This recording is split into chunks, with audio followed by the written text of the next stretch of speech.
For this video, as promised, ipapakita ko po sa inyo kung paano tayo makapag-invest or makapag-buy ng shares from global market via mutual funds. So, kailangan nyo lang po is magkaroon ng broker like Dragonfy, like Call Financial, MyTrade at iba pang legit na broker. So, ang gagamitin ko po ngayon is via Dragonfy account.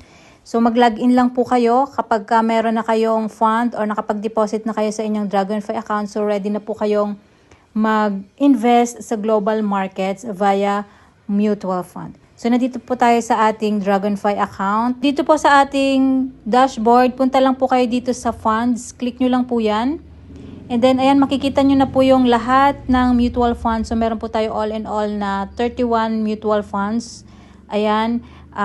Aggressive or moderate funds.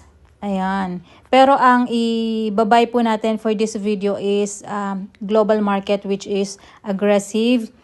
Ayan. Click nyo lang po kung halimbawa, for example, ang kailangan nating bilhin is BPI US, ito. Equity Index Feeder Fund. Ayan po yung napili kong pag-investan at saka yung Manulife Global Technology Equity Feeder Fund. And pwede po kayong mag-search. Type lang po kayo sa search bar.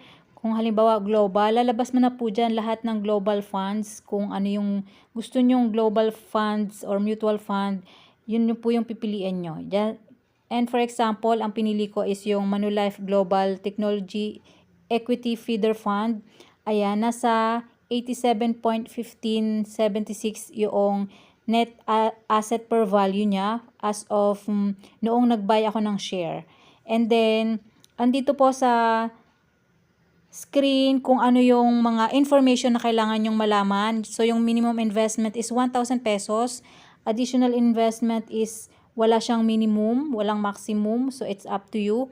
And then, nandito po yung mga details, yung prospectus niya at saka yung about sa fund, kung saan ba or paano ba kikita itong mutual fund, saan dinadala or saan ini-invest ng mga mutual manager or ng fund manager yung pera dito sa fund na ito.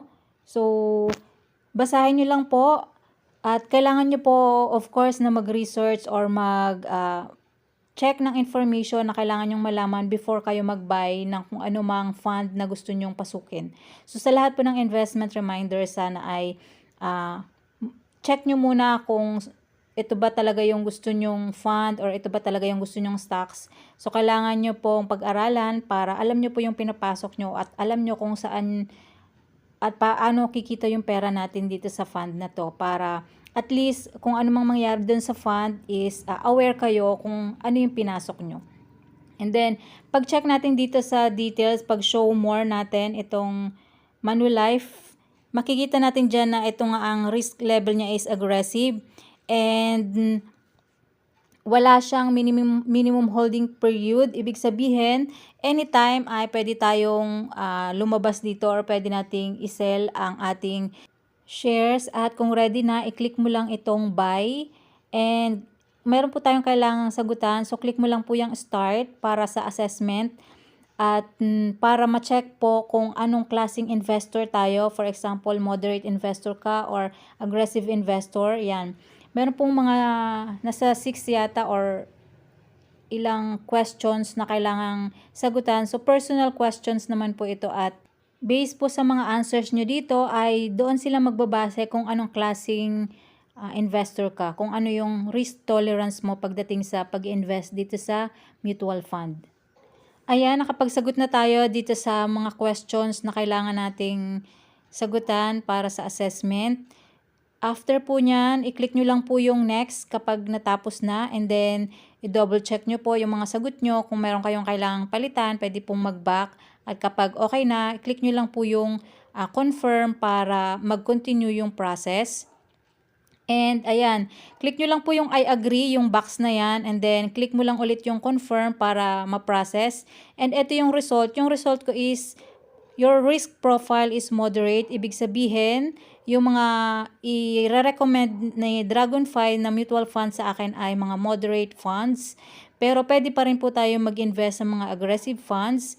I-click lang natin yung explore funds para pwede na tayong mag-buy. Ayan, hanapin natin yung Manulife Global Technology Feeder Fund. Ayan nga yung napili nating pag-investan, paglagay ng pera. Ayan, click lang natin yung buy, and then ito nga po pala ay ginawa ko noong January 7 at 1,000 pesos, 1,500 pesos yung worth na bibili natin, at ang units na mabibili natin is 17.21 something, kasi ang indicated net asset value per units ay nasa 87.1576. Ayan. And pwede tayong mag-auto-invest, pero ayan, single order nga lang yung gagawin natin, worth 1,500, kasi initial, mag-try muna tayo for initial buy dito sa Global Technology Feeder Fund. Ayan. And once okay na po yan, na-fill up nyo na kung magkano, click nyo lang yung next. And then, dahil nga moderate yung ating risk profile, ayan, meron lang po tayong i-click na box dito na nagko-confirm or nag-agree tayo na aggressive funds yung pinasok nating funds or yung bibili nating funds. So, click lang po yung proceed and proceed with order para mag-continue, para makapag-buy na tayo dito sa aggressive fund. Ayan, basahin nyo na lang po. Pwede nyo click yung show more kung gusto nyo pong basahin, pero ang summary nga lang yan is nag-agree kayo na aggressive yung fund. Ayan, double check nyo lang po yung inyong details, and then click yung confirm kapag ready na, or para mag-proceed yung ating buy order dito sa ating fund na napili. So once maklik mo yung confirm, ayan, fund order placed na tayo. Pwede nyo pong screenshot yan, or click nyo na po yung go to orders, kasi makikita nyo naman po yan sa transaction history. And nakalagay po dito estimated date na magpo-post siya dito sa ating Dragonfly account is sa January 8, 2026. Ayan nga, at nakaprocess na yung ating order, at intayin na lang natin siyang ma-post sa ating Dragonfly account. And under orders, makikita nyo nga na ang status is submitted dito sa ating biniling fund. Ayan. And bumili nga din ako ng isa pang fund, yung BPI US Equity Index Feeder Fund. Hindi ko na pinakita kasi same lang naman yung process. So update po para sa ating mutual fund.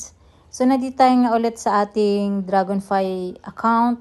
Then dito sa dashboard natin, click lang po natin itong funds. Ayan. So makikita natin dito, ito na yung ating mutual funds na binili. Pwede rin punta tayo dito sa orders. And then click natin itong funds. Ayan, ito po yung mga buy orders na binili natin. Unahin natin itong si Manulife Global Technology Equity Feeder Fund. Ayan, completed na siya. Ganon din yung isa, yung BPI US Equity Index Feeder Fund. Completed na din siya. Ibig sabihin, nakapost na nga siya sa ating account. So, pag-check natin yan, ayan, makikita natin yung details kung kailan siya binili, at kung kailan completed, at kung kailan na-post yung ating in order. Ayan, yung final units natin na nabili is 16 units lang, kasi bago mag-process yung order natin or bago ma-complete yung order natin is tumaas yung net asset value per unit ng fund na ito. So, 16 units lang yung nabili natin sa halagang 1,500.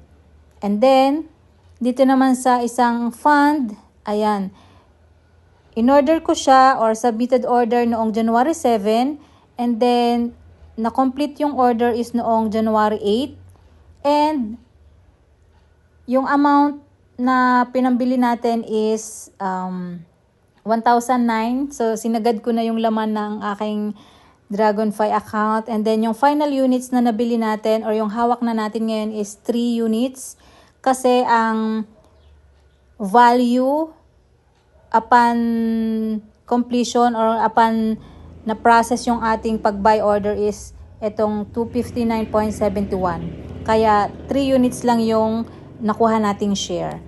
Ayan, punta tayo dun sa go to orders. Ito yung summary. And then balik tayo dito sa ating dashboard. So para makita natin Ito kung magkano na yung fund value natin as of January 14. Kung magkano na yung kinita or ano nang nangyari dito sa ating fund. So, click lang natin itong parang mata dyan sa ating total investment. Ayan. Pag dito sa fund, makikita natin na naka-green na itong US Equity Index Fund. Meron na tayong kinitang 6.26 pesos.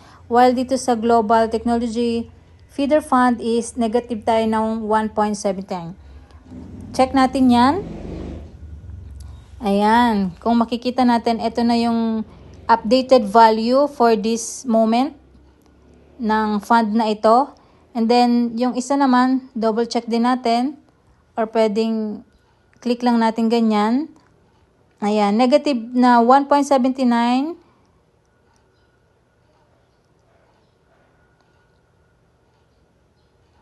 So, yan. Makikita nyo po yung details. Yung average cost natin dito sa Global Technology is 88.29. While dito sa BPI, ang average cost natin is 259.70. And yung hawak nating shares dito sa BPI ay 3.89. And then, dito naman sa Manulife Global Technology, ang hawak nating quantity or share is 16.99. Ayan. So, ito po yung pinaka-final. Ito yung nag-reflect sa ating fund.